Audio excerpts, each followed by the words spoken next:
विद्यार्थी मित्रांनो, आज आपण इयत्ता 10वी प्रोबॅबिलिटी म्हणजे संभाव्यता या प्रकरणाचा पुढचा भाग पाहणार आहोत. मागच्या 2 व्हिडिओमध्ये आपण what is mean bye probability किंवा संभाव्यता म्हणजे काय, नमुना अवकाश, नमुना घटकांची संख्या म्हणजे सॅम्पल स्पेस आणि sample points, number of sample point, वेगवेगळ्या प्रकारचे यादृच्छिक प्रयोग म्हणजे त्या ठिकाणी 1 डाय थ्रो केला, 2 डाय थ्रो केला किंवा 1 कॉइन टॉस केलं, अशा प्रकारचे नमुना अवकाश किंवा सॅम्पल स्पेस त्या ठिकाणी पाहिलेले आहेत.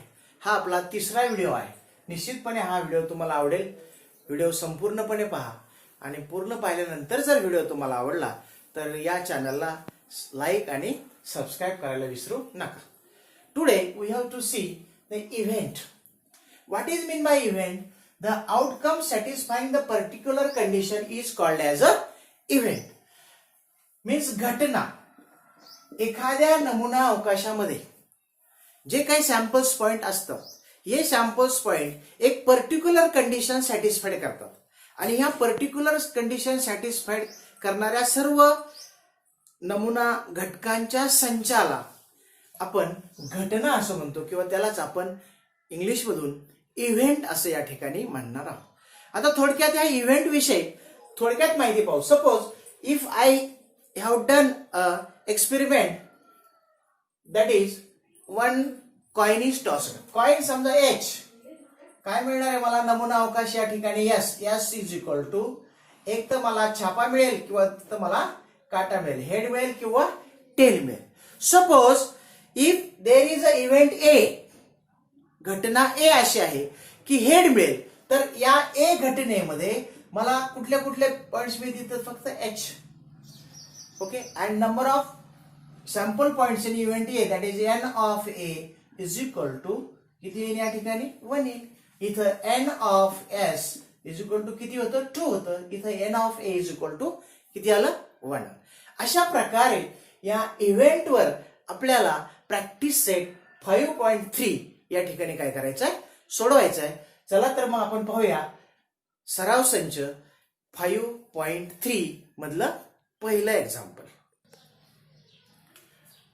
The first question is write the sample space S, number of samples points N of S and write events A B C and number of sample points in A, number of sample points in B, number of sample points in event C for the following experiment. Now first example त्याच्यात 1 die is rolled म्हणजेच एक fossa जर फेकला. तर या ठिकाणी एक fossa जर फेकला तर या घटना त्यांनी दिल्यात पहा. घटना A even number on upper face, घटना B odd number on upper face म्हणजे विषम संख्या मिळेल आणि prime number on upper face म्हणजे वरच्या पृष्ठभागावर मूळ संख्या मिळेल. अशा प्रकारचं हे एक्झाम्पल.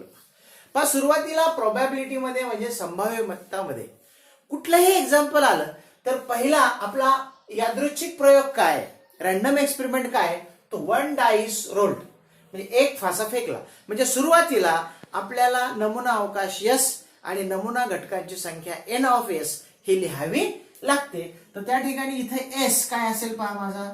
एक फासा जर फेकला तर एक फासा फेकला तर आपल्याला माहिती आहे की फाशावर किती आकडे असतात? 1 ते 6. म्हणजे मला 1 मिळेल, 2 मिळेल, 3 मिळेल, 4 मिळू शकतो, 5ही मिळू शकतो, 6 मिळेल. 7 मिळणार नाही कारण 7 हा आकडा नसतोच. म्हणजे एस मध्ये मला किती घटक आले? 1 2 3 4 5 6 आणि N of S is equal to किती आलं माझं? 6. पहा म्हणजे या ठिकाणी एवढं तर आपल्याला कुठल्याही एक्झाम्पल मध्ये एवढं लिहावंच लागतं. नमुना अवकाश आणि नमुना घटकांची संख्या एस आणि एन ऑफ एस आपल्याला तसं एक्झाम्पल मध्ये सुद्धा त्यांनी सांगितलं. Now the next is write events A B C. आपण इथपर्यंतचे गणित आपण 5.2 मध्ये सोडवलेले होते. आता यापुढं इव्हेंट ए काय सांगतो मला की even number on upper face म्हणजे वरच्या पृष्ठभागावर समसंख्या मिळेल. म्हणजे या ठिकाणी माझा जो ए इव्हेंट आहे तो ए इव्हेंट या ठिकाणी काय असणार आहे? ए इव्हेंट माझा या ठिकाणी काय असणार आहे? A is a event. पहा आता वाटल्यास इथे लिहू आपण. A is a event of getting even number on upper face. म्हणजे ए ही घटना अशी आहे की वरच्या पृष्ठभागावर मला समसंख्या मिळेल. आता नमुना अवकाशामध्ये बघा, याच्यात समसंख्या कोणत्या कोणत्या आहेत पहा. 2 आहे, 4 आहे आणि 6 आहे. बरोबर. इव्हन नंबर म्हणजे समसंख्या. म्हणजे ए मध्ये मला काय काय येईल. ए मध्ये मला 2 येईल, 4 येईल आणि 6 येईल. बरोबर. 2, 4 आणि 6. म्हणजे ए मधल्या नमुना घटकांची संख्या, नंबर ऑफ सॅम्पल्स पॉइंट्स या ठिकाणी माझी किती असतील. 1, 2, 3 म्हणजे 3. That is N of A is equal to 3. हे झालं आपलं इव्हेंट ए चं उत्तर. नाव पहा, लक्षात येते का तुमच्या. Event A even number. Now B is a odd number on upper face. B is a odd number on upper face. आता मग या ठिकाणी बी मध्ये मला काय लिहिता येईल पहा. बी याच्यामध्ये काय काय येईल. ऑड नंबर पाहिजे मला, म्हणजे मला वरच्या पृष्ठभागावर कुठली संख्या. विषम संख्या. याच्यामधूनच असतात पहा. याच्यात विषम संख्या कोणत्या कोणत्या आहेत बघायच्या. 1, 3 and 5. 1, 3, 5 ह्या काय विषम संख्या आहेत. म्हणजे N of B is equal to also 3. म्हणजे 3च संख्या आहेत. 1, 2, 3. Okay. Now my third event is prime number on upper face. म्हणजे वरच्या पृष्ठभागावर मूळ संख्या मिळेल. त्यासाठी मी या ठिकाणी थोडस एवढं समजलंय तुम्हाला. आता या ठिकाणी हे थोडस पुसतो, जागा राहिलेली नाही. C is a event. C is a event. C is a event of getting prime number on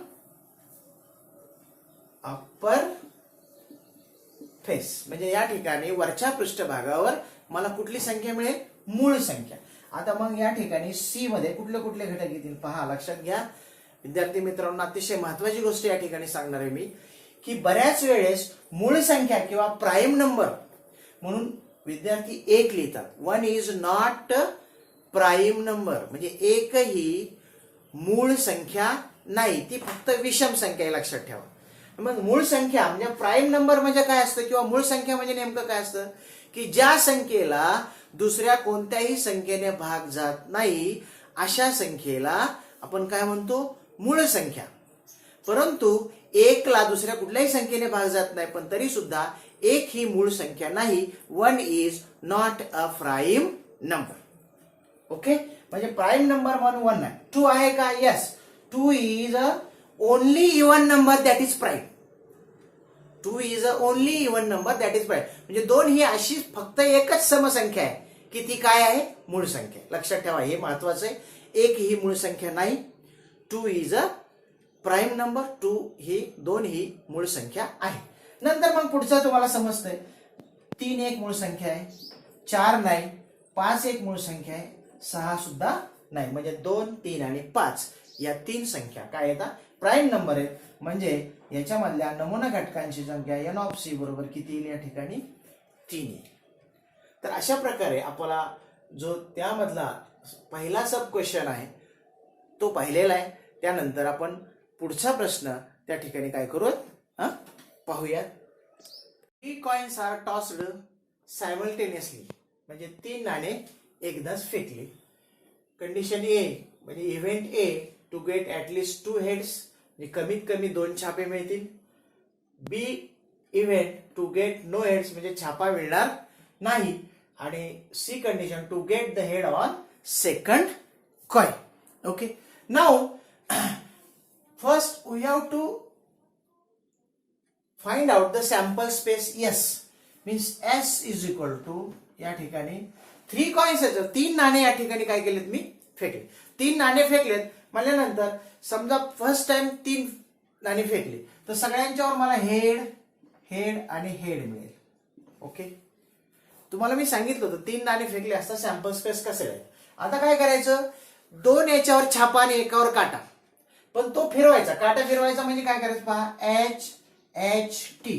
काटा कुठं आला आता, इकडे आला, टी टेल. आता मध्ये घ्यायचा एच टी एच. आता सुरुवातीला घ्यायचा THH. ओके, पहा ह्या तिन्हीमध्ये एकच काटा आहे, दोन छापे. आता आणखी 3 असे लिहायचे की त्यामध्ये 2 काटे 1 छापा, म्हणजे TH आणि HT. लक्षात आला पहा, हे 3 मध्ये 2 छापे आहेत, 1 काटा आहे, कडेला मधी सुरुवातीला. इथं पहा, कडेला मधी सुरुवातीला छापा. कळलं? आणि शेवटला काय लिहितो आपण, तिन्ही ह्याच्यावर काय मिळेल, मला काटा मिळेल. ओके, म्हणजे टेल मिळेल. मग या ठिकाणी 1 2 3 4 5 6 7 आणि 8 म्हणजे N of S is equal to किती आलं माझं, 8. Sample space, number of samples point. Now let us see what is my first event. First event is to get at least 2 heads. म्हणजे ए हा इव्हेंट मला या ठिकाणी लिहायचा आहे. In event A which samples points are coming to get at least 2 heads, म्हणजे कमीत कमी 2 छापे मिळतील. व्हॉट आय वॉन्ट, कमीत कमी 2 छापे. पहा, ऍटलिस्ट आणि ऍटमोस्टचा अर्थ लक्षात घ्या. ऍटलिस्ट म्हणजे कमीत कमी 2 छापे. कमीत कमी 2 छापे म्हणजे जास्ती कितीही असले तरी चालतील. म्हणजे माझा फर्स्ट इज काय असेल, या ठिकाणी 3 छापे आहेत म्हणजे चालतो. कमीत कमी 2 पाहिजे मला, 3 असले तरी चालतील. म्हणजे HH. बरोबर, कमीत कमी 2 छापे. याच्यामध्ये 2 छापे आहेत, HHT. Correct, HHT. याच्यामध्ये सुद्धा 2 छापे आहेत, HTH. बरोबर आहे, HTH. याच्यामध्ये सुद्धा 2 छापे आहेत, THH. त्यानंतर पहा, 2 छापे आहेत का कुठं, इथे एकच आहे, इथे एकच आहे, इथं सुद्धा एकच आहे, इथं सुद्धा छापा नाहीच आहे. म्हणजे देयर इज ओनली वन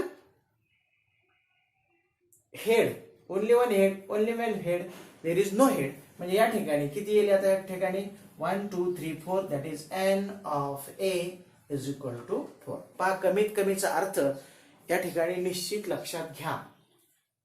कळलंय? छापा कमीत कमी छापे 2 म्हणजे जास्तीत जास्त चालतील 3 सुद्धा चालतील, 3 चालतील, परंतु 2 पेक्षा कमी चालणार नाहीत. म्हणून हे 3 जे आहेत, हे 3 या ठिकाणी 4, 1 2 3 1 2 3 4 हे येणार नाहीत, फक्त हे 4 येतील. म्हणजे N of A is equal to 4. Now let us see event B. In event B to get no heads, म्हणजे मला छापा मिळणारच नाही. असे किती इव्हेंट आहेत बघा. इथे सॅम्पल पॉइंट आहेत, इथे छापा आहे, इथे छापा, इथे छापा, इथं आहे, इथं आहे, इथं आहे, इथं मात्र छापा नाही. म्हणजे फक्त मला या ठिकाणी एकच सॅम्पल पॉइंट मिळेल, म्हणजे N of B is equal to only 1. Understand? Now third, to get head on second coin. To get head on second coin म्हणजे दुसऱ्या नाण्यावर काय मिळेल, छापा. म्हणजे तो इव्हेंट C आहे, या C चा जो सेट असेल तो काय असेल पहा, to get head on second coin. Second coin वर हेड कुठं कुठं दिसतंय तेवढे लिहायचे. सेकंड कॉइन म्हणजे मधलं पहा, इथं हे एक आहे, हे एक आहे, हे एक आहे आणि हे एक आहे. सेकंड कॉइन वर मला काय मिळालेलं आहे, हेड मिळालेला आहे. म्हणजे कुठला कुठला आहे, HH, नंतर HHT, नंतर HTH. सॉरी, हा येणार नाही. बरोबर, आता इथे THH आणि त्यानंतर TH आणि T. 1 2 3 and 4. पहा, सेकंड कॉइन वर H आलाय, सेकंड कॉइन वर H आलाय, सेकंड कॉइन वर H आलाय, सेकंड कॉइन वर H येणारे फक्त 1 2 3 आणि 4च आहेत. म्हणजे त्याचं N of C is equal to किती आहे, number of samples point in event C is equal to 4. तर अशा प्रकारे हे एक्झाम्पल आपल्याला 1 किंवा 2 मार्काला या ठिकाणी काय होईल, परीक्षेमध्ये येऊ शकतो. Now we will see the next example here.